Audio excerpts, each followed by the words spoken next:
سامعین مکرم، آپ احباب یہ بات جانتے ہیں کہ مسلمانوں کے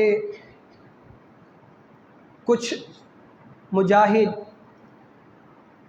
حوصلے والے، بہادر لوگ جو ہیں وہ پاکستان سے بلکہ اور بھی دیگر ممالک سے تقریباً 40 کے قریب ممالک ہیں جن میں مسلمان بھی ہیں، غیر مسلم بھی ہیں، وہ اکٹھے ہو کر کھانے پینے کی اشیاء اور مظلوم مسلمانوں کے لیے ادویات لے کر جا رہے تھے۔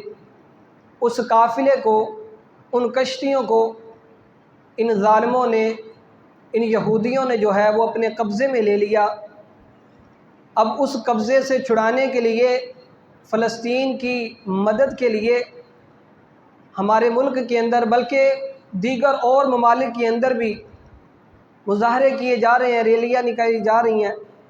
ہمارے پاس جو اختیار ہے، ہم اس اختیار کے ذریعے اپنے مسلمان فلسطینی بھائیوں کی مدد کے لیے نکلیں۔ سوشل میڈیا کے ذریعے آپ اپنے بھائیوں کی مدد کر سکتے ہیں، مدد کریں۔ اگر آپ کسی ریلی کے ساتھ جا کر ان کی مدد کر سکتے ہیں تو ضرور شامل ہوں۔ اگر آپ دنیا کے اندر کسی کی مدد کرتے ہیں، رسول اللہ صلی اللہ علیہ وسلم نے فرمایا اللہ اس شخص کی دنیا کے اندر مدد فرماتا ہے۔ اگر کوئی شخص دنیا کے اندر کسی کی حاجت یا مصیبت دور کرتا ہے، قیامت کے دن اللہ اس کی مصیبت کو دور کرے گا۔ اور اگر ہم خاموش بیٹھے رہتے ہیں، ہم کہتے ہیں بھئی ٹھیک ہے، ظلم ہوتا ہے، ویڈیو دیکھی، آگے کر دی، بس اسی طرح اپنی زندگی کے معاملات کو بس دیکھتے رہنا، چلاتے رہنا، ہمیں کوئی فکر نہیں، دیکھنا نہیں، کوئی مدد نہیں۔ اللہ تعالیٰ اپنی عزت کی قسم اٹھا کے ان لوگوں کے متعلق کیا فرماتے ہیں؟ وَعِزَّتِي وَجَلَالِي، مجھے میری عزت کی قسم ہے، مجھے میرے جلال کی قسم ہے کہ میں ظالم سے دنیا اور آخرت میں ضرور انتقام لوں گا۔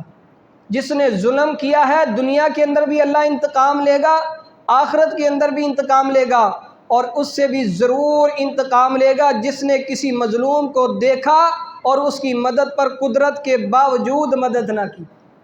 جو مظلوم کی مدد کے لیے نہیں نکلا، مدد نہ کی، اللہ کہتے ہیں مجھے میری عزت کی قسم، میرے جلال کی قسم ہے، میں اس سے دنیا کے اندر بھی انتقام لوں گا اور آخرت کے اندر بھی۔